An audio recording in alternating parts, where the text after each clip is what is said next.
Welcome back to my channel. চলে এসেছি আবার একটা নতুন ভিডিও নিয়ে। তো আজকে হলো শুক্রবার আর এখন বাজে ওই 3টার মতো। তো দেখো আমি চলে এসেছি এই বাড়িতে, কারণ কাকিমণিদের বাড়িতে আছে আজকে কালী পূজা। তো সকালবেলায় আসার কথা ছিল, তবে সকাল থেকে এত বৃষ্টি হচ্ছে যে বেরোতেই পারছিলাম না। তো এতক্ষণ ওই বৃষ্টি কমারই ওয়েট করছিলাম, তবে কিছুতেই আর বৃষ্টি কমছে না, সেই জন্য ওই বৃষ্টির মধ্যেই চলে এসেছি।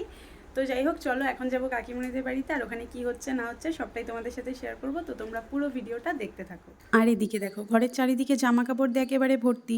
কদিন ধরে কন্টিনিউ এখানে এত বৃষ্টি হচ্ছে যে বাইরে তো জামা কাপড় মেলাই যাচ্ছে না, সেই জন্য ফ্যানের হাওয়াতেই কাপড় শুকাতে হচ্ছে। আর এই যে মা এদিকে পূজা দিচ্ছে, আর দিদিও আসবে, তবে ওই বৃষ্টির কারণে ও এখন আসতে পারছে না। তো যাই হোক, চলো এখন আগে আমি কাকিমণিদের বাড়িতে যাই। আর দেখো সকাল থেকে একটানা বৃষ্টি হয়েই যাচ্ছে, কোনোভাবে কমার নামই নেই।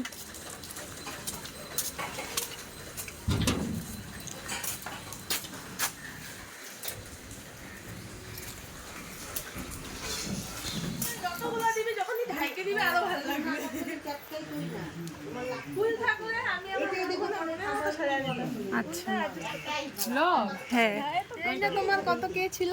আমার 555K।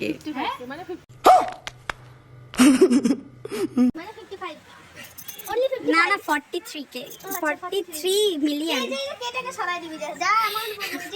43 মিলিয়ন। আগে একটা ছিল, হ্যাঁ আগে একটা ছিল না, এটা বন্ধ করে দিয়েছে। ওইটাতে ছিল 70-80টার মতো। হ্যাঁ ওই যে তোমার ওয়াশিং মেশিন উপর বান্টি, হ্যাঁ তুমি আমাকে বলতে, তুমি নিয়ে যাইতে কি অসুবিধা? হ্যাঁ করে দিস তো। ওই পূজার খবর পূজাও বৃষ্টিতে আটছে। ওই ব্লগার দেখছিস, হাসি পাচ্ছে তোর ব্লগ দেখে। হাসিস না, দেখ এটাকে অর্গানাইজ যখন আমি করবো না, তুই বলবি ওয়াও নিকিতা দি এটা কি বানিয়েছো তুমি, ফাটাফাটি। ওই জন্যই সাবস্ক্রাইব করে 30,000 পেয়েছে না 43 হয়েছে। অনেকগুলো। হ্যাঁ, তাহলে এতটা আমাকে অপমান করিস কেন? একদিন 43 মিলিয়ন হবে আমার, একদম আমাকে ইনসাল্ট করবি না। এই যে গাইস, বান্টিদের বাড়িতে পূজা, বান্টি কোনো কাজ করতেছে না। ঘুম থেকে কখন উঠছিস? 1টার সময়। এই তো উঠেই যাস। এই যে দেখো কি বলবো আর একে। এই যে আর এই ছেলেটা সকাল সকাল ঘুম থেকে উঠে আসার পর থেকে কাজ করেই যাচ্ছে। আমার সোনা পুকুটা আমার। এদিকে মণ্ডপে ফুল লাগাচ্ছে, তবে এই ফুলগুলো ভালো লাগছিল না জন্য মিঠু আর বনিদি চলে গেল আবার অন্য ফুল আনতে। আর এই বৃষ্টির কারণে তো ভালো ফুল পাওয়াও যাচ্ছে না, ফুলগুলো কেমন যেন পচা পচাও ছিল। আর এদিকে পুজোর জন্য সমস্ত রকমের জোগাড় চলছে, কারণ কালী পুজোর তো প্রচুর নিয়ম থাকে। তো সবকিছু রেডি করতে করতে অনেকটাই টাইম লেগে যায়। আর এদিকে মিঠু আর বনিদিও চলে এসেছে, বাজে এখন ওই 4:30টার মতো। তো যাবো এখন আমি বাড়িতে গিয়ে রেডি হয়ে তারপরে সবাই মিলে যাবো আবার ঠাকুর আনতে। বাজে এখন 8টার মতো, আর রেডি হয়ে সবাই মিলে বেরিয়ে পড়েছি, যাচ্ছি এখন ঠাকুর আনতে। আর এই যে বৃষ্টি আজকে সারাদিনে কিছুতেই কমলো না, তো এই বৃষ্টির মধ্যে ছাতা নিয়েই ঠাকুর আনতে যেতে হলো।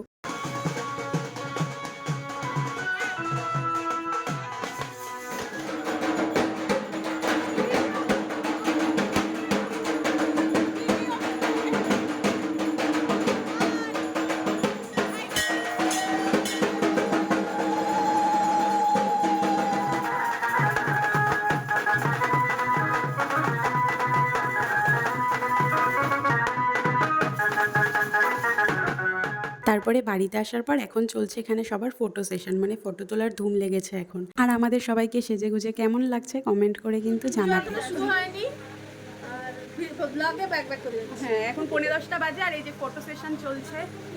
ফটো তোলা শেষ হচ্ছে না, প্রচন্ড গরম আর বৃষ্টি তো হয়েই যাচ্ছে। তারপরে এই যে 10টার সময় ঠাকুর মশাই চলে এসেছে, আর এখানে এখন সব কিছু গোছানো হচ্ছে। তো এগুলো গোছানো হয়ে গেলে তারপরে পুজো শুরু হবে। তাছাড়া সকাল থেকে তো পুজোর জোগাড় চলছেই, আর কালী পুজোর তো প্রচুর নিয়ম, আর ঠাকুরের সামনে কিভাবে কি গোছাতে হবে সেগুলো তো ঠাকুর মশাই করবে। তাছাড়া এখন অনেক কিছু বাকি আছে যেগুলো করা হয়নি, তো ঠাকুর মশাই সব বলে দিচ্ছিল, আর আমরা সবাই মিলে সেগুলো করে দিচ্ছিলাম। আর এভাবে সবাই মিলে একসাথে পুজোর কাজ করতে ভালোই লাগে।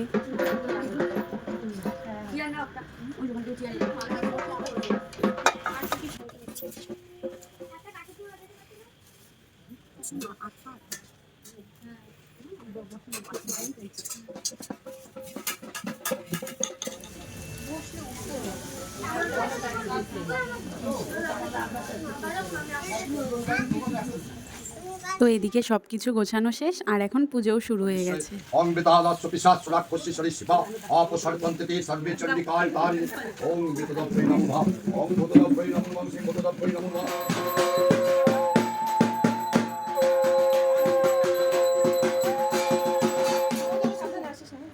কাপড় সাবধান, কাপড় কিন্তু কোমরে বাঁধতে হবে যেই কোনো। হ্যাঁ, ওম তৎসাৎ। এগুলো ভুল চালাচ্ছেন, এগুলোকে জ্বালানো কেন, জ্বালাতে পারবেন না।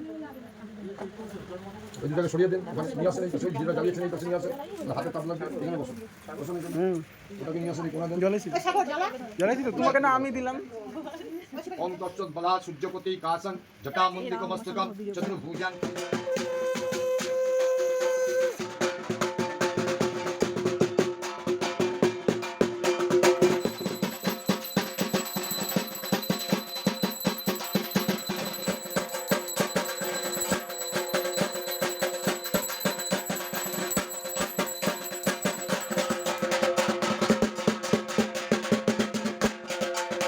তারপরে ভোর 4টার সময় শেষ হলো পূজা আর এখন পাচ্ছে আমার প্রচণ্ড ঘুম।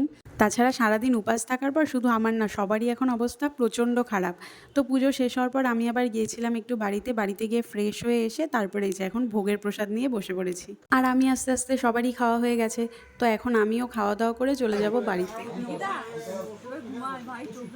আর এখন বাজে প্রায় বেলা 12টার মতো। তো ঘুমিয়েছিলাম তো ভোর 5টার সময়, আর ঘুম থেকে যখন উঠেছি তখন মনে হয় প্রায়ই 11টার মতো বাজে। তো উঠে দেখো স্নান করে আবার রেডিও হয়ে গেছি, যাচ্ছি এখন আবার কাকিমণিদের বাড়িতে। তো চলো, আমি আর বিবেক যাচ্ছি একসাথে। আর এই যে সামনে আছে সৈকতদার মা, কাকি আর টানিদি। তো ওরা একটু আগেই এলো। আর এই বৃষ্টি দেখো এখনো কমলো না।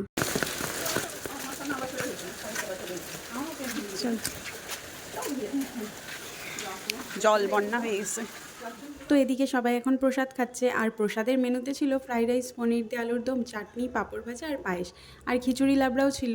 তবে মেন করা হয়েছিল ফ্রাইড রাইস, কিন্তু অনেকেই আবার ফ্রাইড রাইসটা খেতে পারেনি, কারণ প্রচুর ফ্রাইড রাইস না এমনিই নষ্ট হয়ে গেছিলো। তো যাই হোক, আজকে সারাটা দিন এভাবেই কেটে গেল, সেভাবে আর ভিডিও করা হয়নি। আর এখন বাজে প্রায় ওই রাত্রি 10টার মতো। তো সবাই এখন চলে গেছে, আর কেউ নেই এখানে, শুধু এখন আমরা বসে গল্প করছিলাম। এদিকে আসো, এদিকে আসো। তোমাকে কালকে আটকে রেখেছিল। তারপরে রাতে খাওয়া দাওয়া করে চলে গেলাম বাড়িতে। আর এখন মায়ের বিদায়ের পালা, মানে ভাসানের দিন। তো সেই জন্য মাকে বরণ করা হচ্ছে, আর বাজে এখন ওই 1:45টার মতো।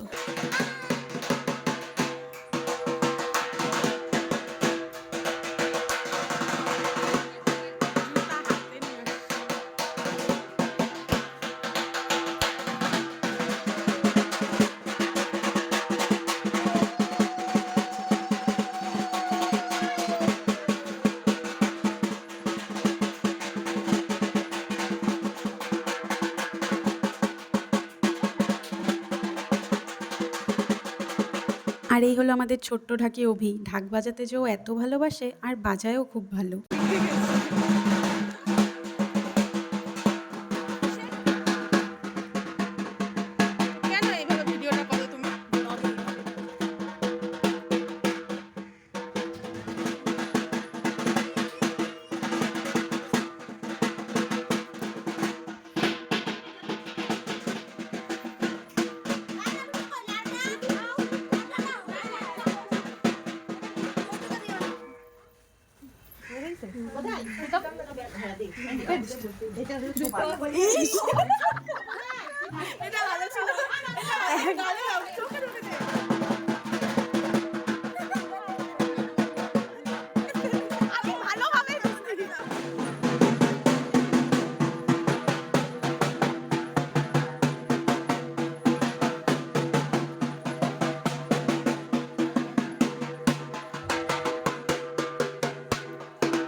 তারপরে আমরা উঠে পড়েছি গাড়িতে। আর দেখো, লাগাতার বেশ কিছুদিন বৃষ্টির পর ফাইনালি আজকে একটু রোদ উঠেছে। আর এই বৃষ্টির জন্য আমরা তো ভেবেছিলাম যে ভাসানে যেতেই পারবো না। তো যাক, ভালোই হয়েছে যে আজকে আর বৃষ্টি হয়নি। আর আজকে তো আবার রথযাত্রাও ছিল।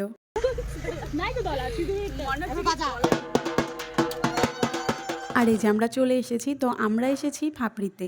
যারা শিলিগুড়িতে থাকো তারা তো এই জায়গাটা খুব ভালোভাবেই চেনো। এখন বর্ষার জন্য নদীতে তো বেশ ভালোই জল ছিল, আর জলটা ওপর থেকে দেখতেও ভালোই লাগছে, কিন্তু জলটা ছিল প্রচণ্ড নোংরা, পুরো বালি কাদা একেবারে ভর্তি। আর এই জলেই আমরা আবার ডুবও দিয়েছি।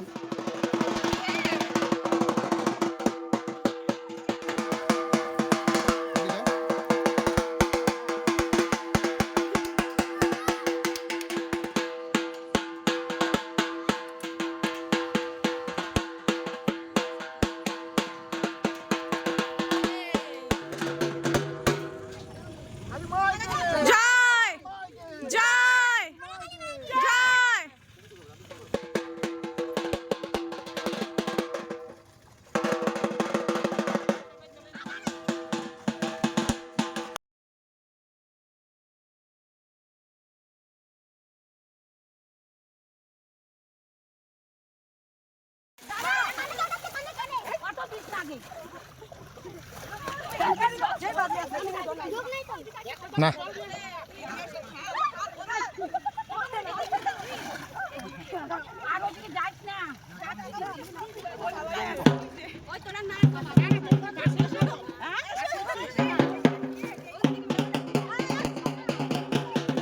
ব্যাস হয়ে গেছে, এখন যাব বাড়িতে।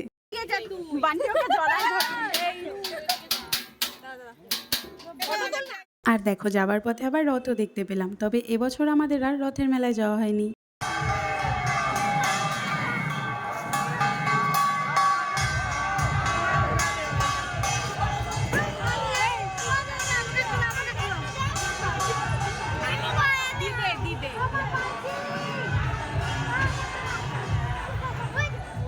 তো বাড়িতে এসে স্নান করে এখন সবাই খেতে বসে পড়েছি। আর এই ছিল কালী পূজার ব্লগ। তো চলো এই ব্লগটা এখানেই শেষ করছি। ব্লগটা ভালো লাগলে লাইক কমেন্ট করো, আর প্লিজ চ্যানেলটা সাবস্ক্রাইব করে দিও। দেখা হচ্ছে পরের ভিডিওতে।